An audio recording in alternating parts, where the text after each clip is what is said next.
Hello, mwongeye kwirirwa ni njyewe wa muhungu wanyu nk'ibisanzwe nshishikariza umuntu gukora like, share na subscribe ngo tubashe kubana gatanu kuri gatanu. Ngiye kubagezaho amakuru nk'ibisanzwe. Amakuru tugiye kuvuga ni amakuru ya showbiz hano mu Rwanda.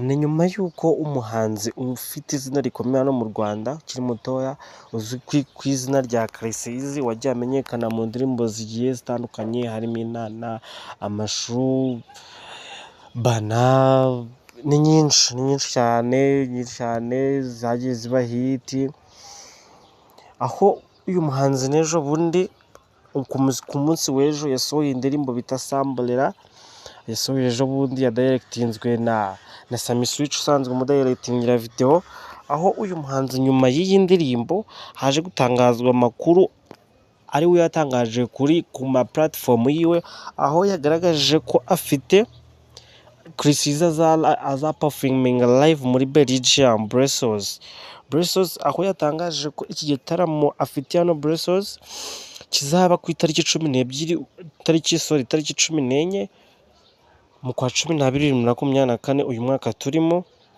aho kizatangira ku isaha ya saa 5 z'ijoro.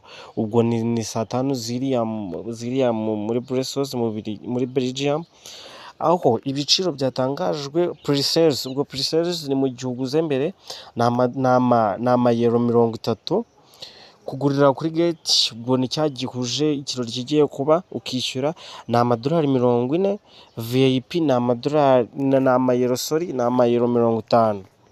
Aho nanone byatangajwe ko azaba ari kumwe n'aba DJ bagiye batandukanye, harimo DJ Atoto, hakaza n'undi bita ngo DJ Princess, hakaza n'undi bita DJ Titi uturuka hariya mu gihugu cya Canada nk'isanzwe. Ni aya makuru tubafitiye kuri uyu muhanzi. Ciao mugire ibihe byiza, Imana ikomeze ibarinde.